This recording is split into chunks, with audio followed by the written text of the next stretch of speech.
Bismillahirrahmanirrahim. Assalamualaikum warahmatullahi wabarakatuh.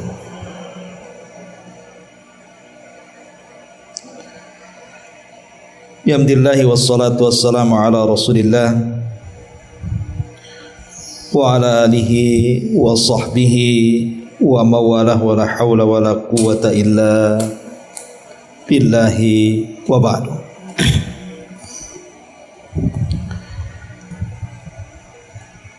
Alhamdulillah, di siang hari ini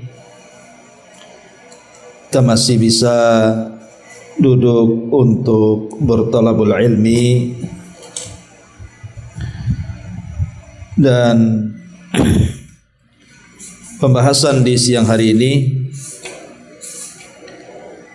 kita sudah masuki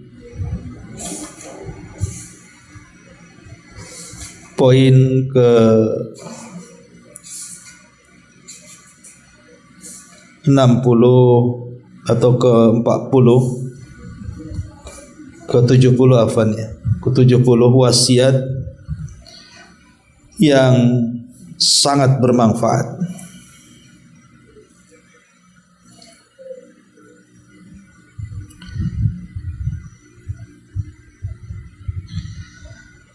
Baik, kita akan baca dulu matannya, baru kita akan terangkat.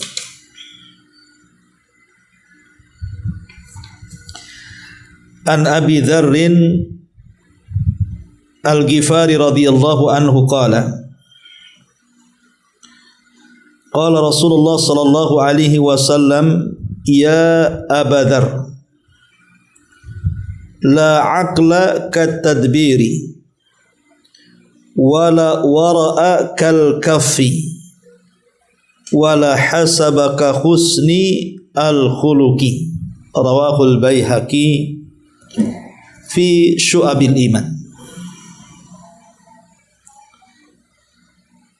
Kata Abi Dzar Al-Ghifari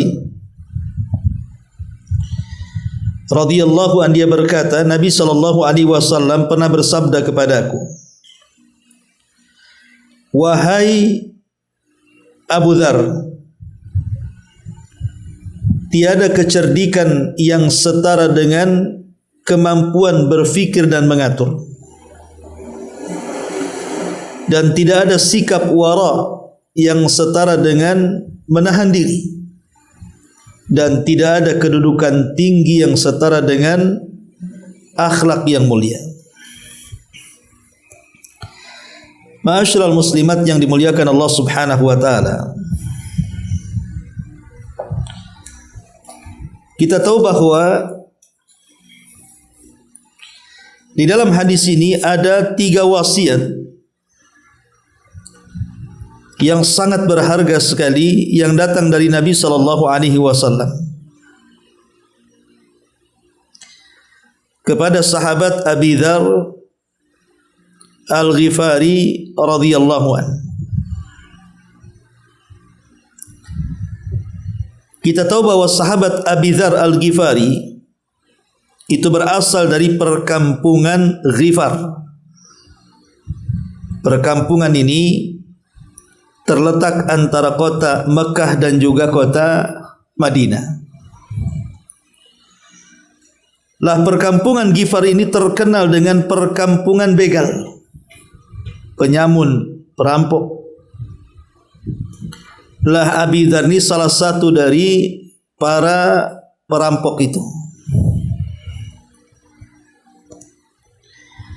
Ketika Abi Dzar ini mendengar bahwa ada seorang nabi yang muncul di kota Mekah, dia penasaran. Akhirnya dia mengutus saudaranya untuk menyelidiki seseorang yang mengaku nabi, apakah betul ataukah tidak. Setelah kemudian saudaranya mendapatkan informasi, maka dia melaporkan kepada Abi Dzar bahwa keberadaan nabi yang mengaku itu memang ada di Mekah, sehingga dia ingin menyelidiki dengan sendirinya.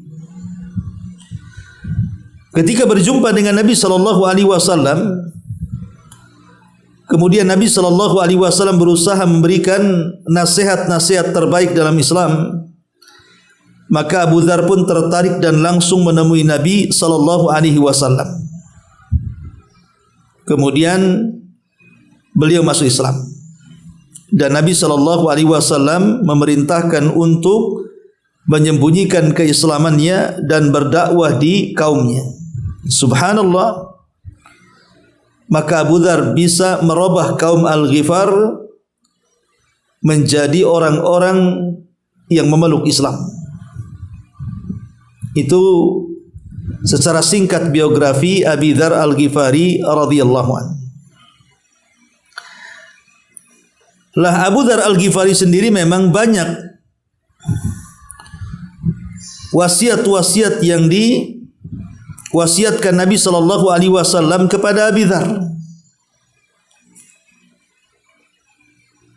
Di antaranya adalah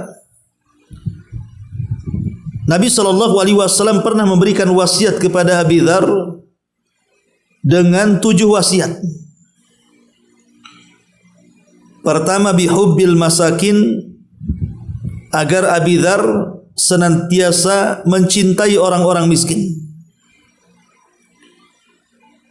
Kemudian yang kedua, agar Abi Dzar memerintahkan kepada orang-orang yang berada di bawah untuk melihat untuk tidak melihat kepada yang di atas. Kemudian ketiga, Nabi juga memerintahkan agar Abi Dzar menyambung silaturahim. Kemudian yang keempat, Nabi SAW juga memerintahkan Abi Dzar untuk banyak membaca zikir la haula wala quwata illa billah. Kemudian yang kelima, Rasul juga memerintahkan Abi Dzar untuk mengatakan yang benar walaupun pahit rasanya. Dan yang keenam, Rasul pun memerintahkan Abi Dzar untuk tidak takut celaan manusia saat berdakwah kepada Allah. Dan yang nomor 7, Nabi SAW melarang Abi Dzar untuk menjadi manusia peminta-minta. Lah hadis yang kita akan bahas ini juga salah satu dari wasiat Nabi yang disampaikan Nabi kepada Abi Dzar Al-Ghifari radhiyallahu anhu. 3 wasiat yang sangat penting. Kata Nabi SAW, ya Abu Dzar, la aqlaka tadbir. Wahai Abu Dzar, tidak ada kecerdikan atau kecerdasan akal yang setara dengan kemampuan berfikir dan mengatur. Ma'asyiral muslimat yang dimuliakan Allah Subhanahu wa taala. Di sini Nabi SAW ingin menjelaskan kepada kita lewat nasihat Abi Dzar tentang nikmat yang sangat besar yang Allah anugerahkan kepada kita. Apa itu? Nikmat Allah menganugerahkan akal kepada kita. Akal inilah yang kemudian membedakan kita manusia dengan binatang. Bahwa manusia diciptakan oleh Allah Subhanahu wa taala berbeda dengan binatang. Karena binatang itu makhluk yang tidak berakal, sehingga wajar kalau seandainya kehidupan binatang itu, maka kehidupan mereka kacau. Kehidupan mereka tidak memiliki perasaan malu. Mereka bisa menerkam satu dengan yang lainnya, membunuh satu dengan yang lainnya, berzinah di halaman terang-terangan, mengganggu kawannya, dan begitu seterusnya. Tapi manusia itu makhluk yang dianugerahkan akal. Dan akal itu nikmat Allah Subhanahu wa taala, sehingga dengan akal ini kita berfikir, sehingga kita dibedakan dengan binatang. Ma'asyiral muslimat yang dimuliakan Allah Subhanahu wa taala. Makanya Allah mengatakan dalam surah Al-A'raf ayat 179 itu, wa laqad dzara'na li jahannama katsiran minal jinni wal insi lahum qulubun la yafqahuna biha wa lahum a'yunun la yubsiruna biha wa lahum adhanun la yasma'una biha ulaika kal an'am bal hum adhal ulaika humul ghafilun. Dan sungguh kami telah menyiapkan untuk neraka jahanam ini kebanyakan penghuninya dari kalangan jin dan manusia. Siapa mereka? Mereka adalah manusia-manusia yang punya hati tapi tidak berfikir, yang punya mata tapi tidak melihat, yang punya telinga tapi tidak mendengar. Mereka itulah seperti binatang ternak, bahkan lebih parah daripada binatang ternak, dan mereka orang-orang yang lalai. Lihat bagaimana Allah Subhanahu wa taala mengancam orang-orang yang tidak menggunakan akal mereka.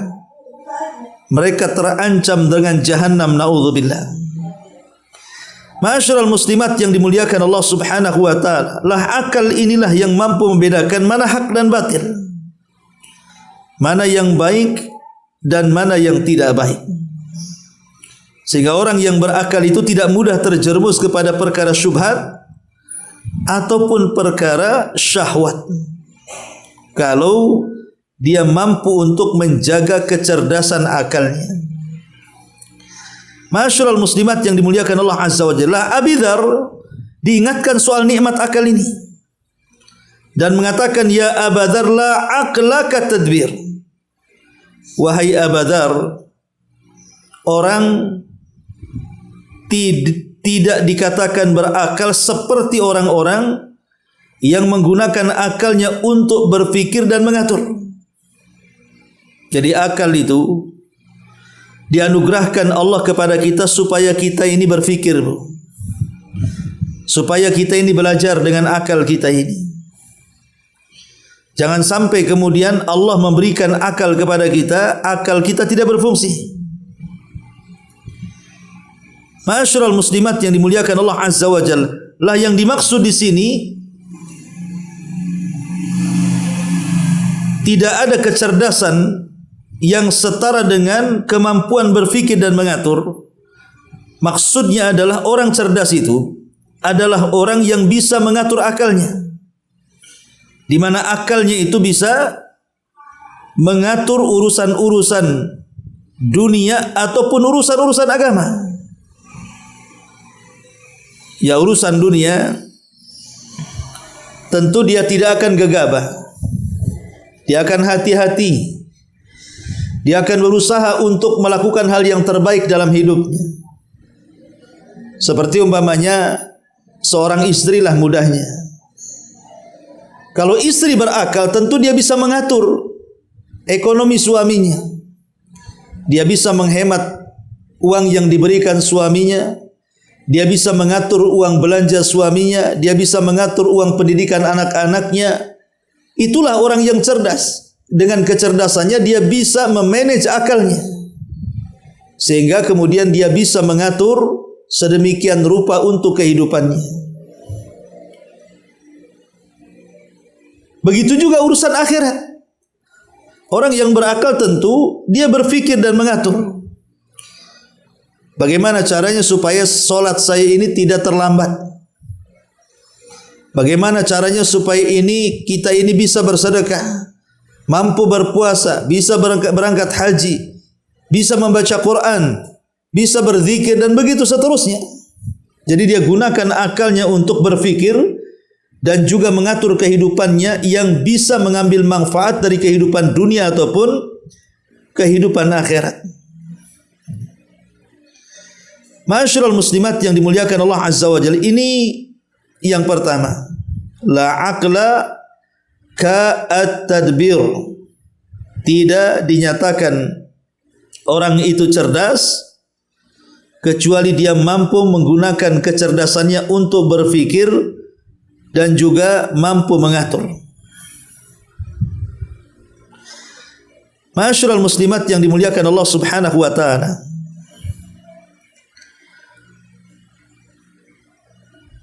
kita tahu bahwa pengaturan diri lebih utama daripada kecerdasan. Karena kecerdasan tanpa pengaturan diri tidak akan efektif.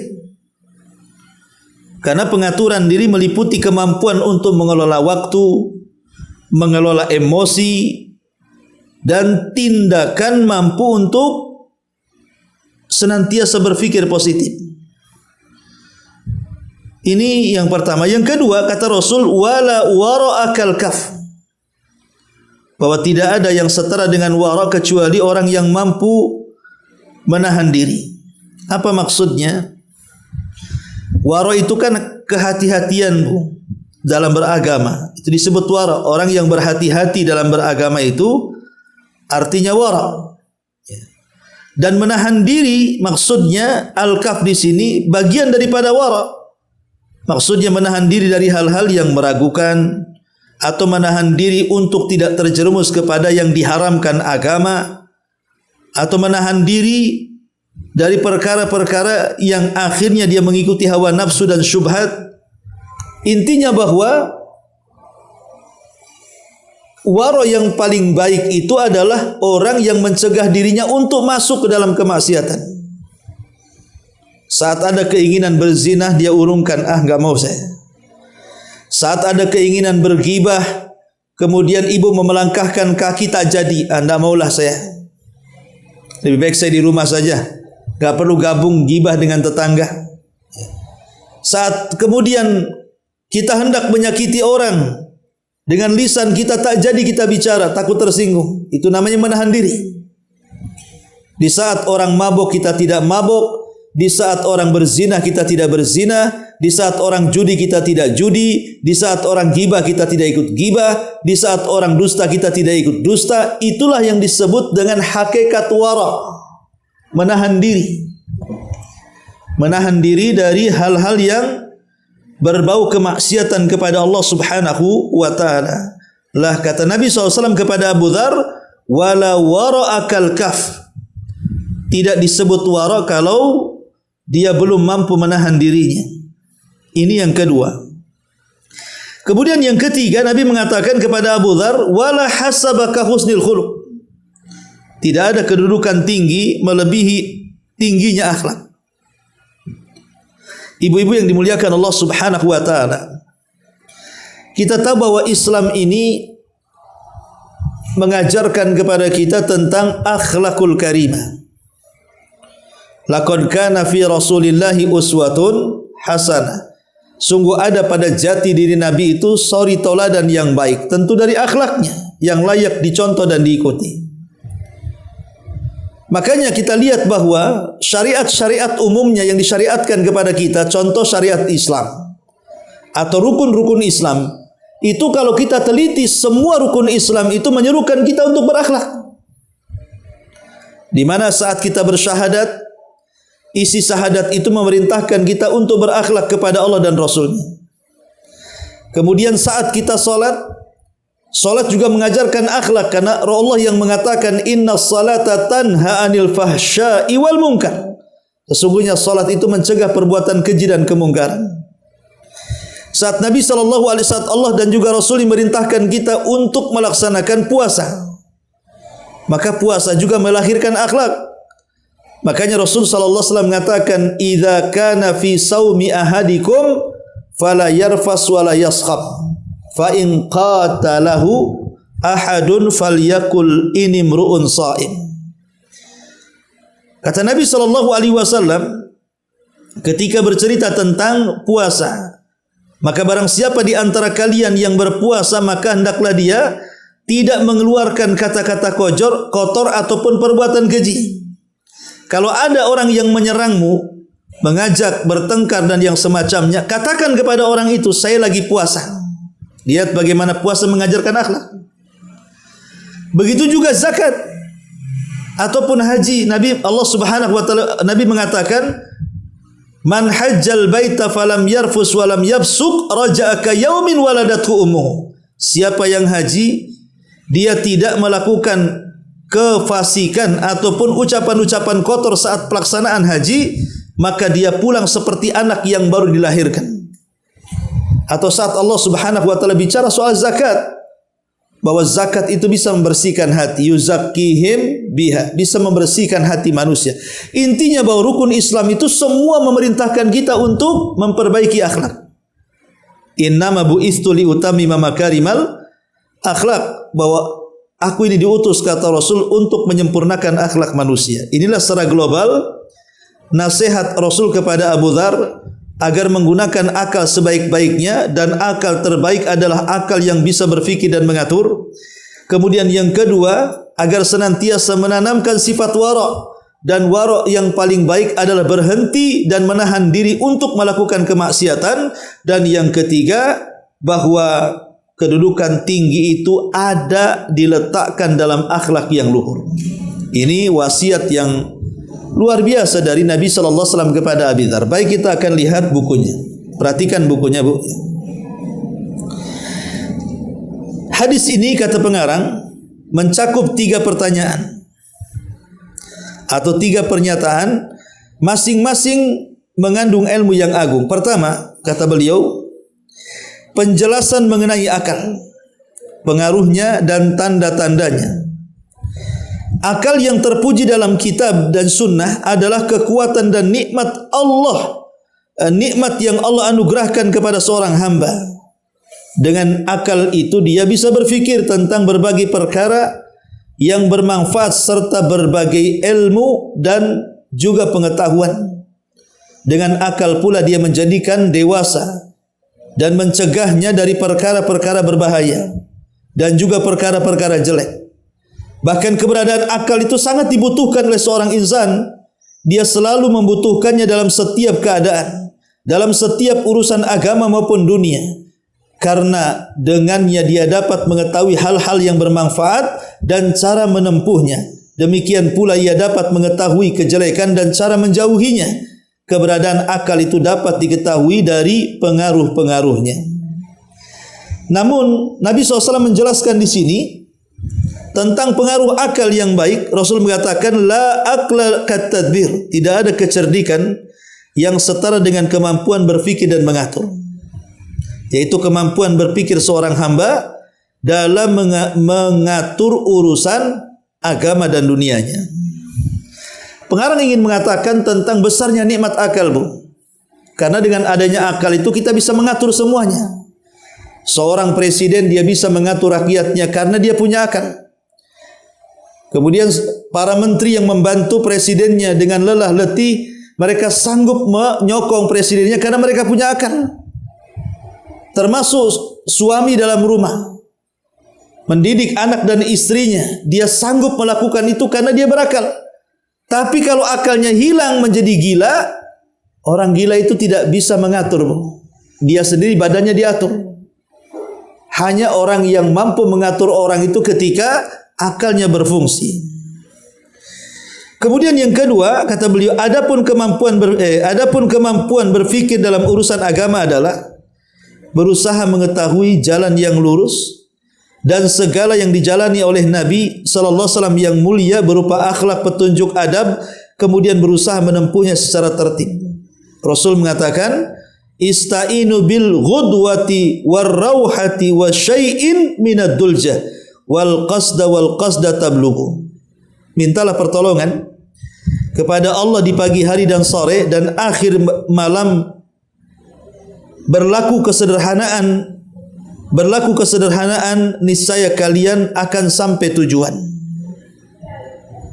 Artinya orang yang menggunakan akalnya dalam agama, dia tidak sembarang untuk mengakal-akali agama. Justru dia yang tunduk kepada agama.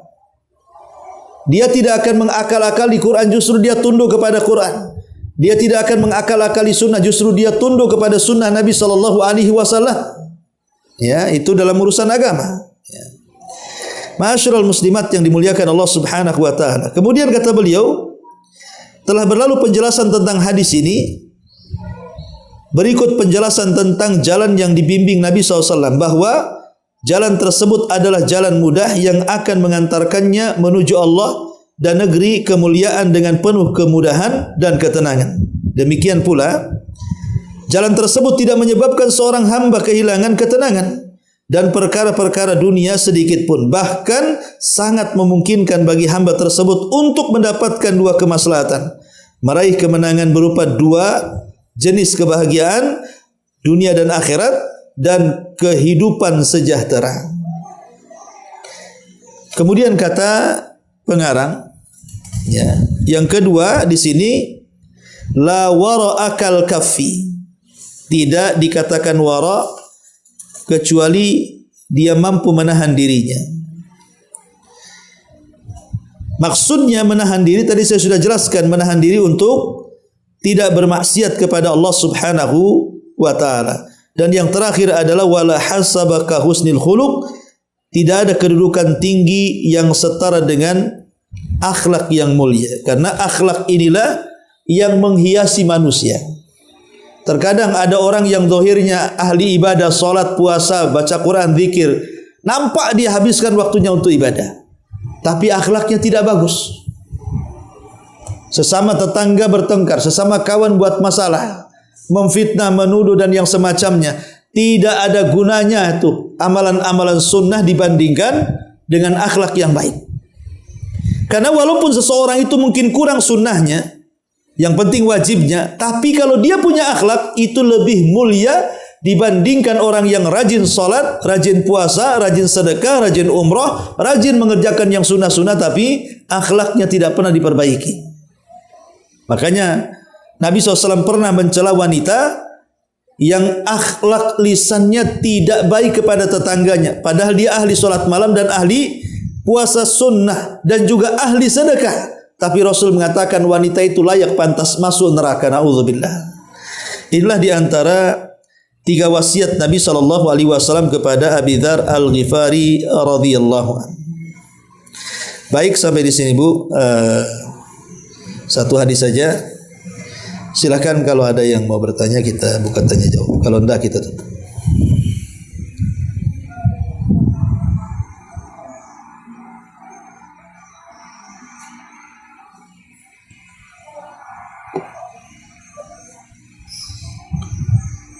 Baik, kalau nggak ada,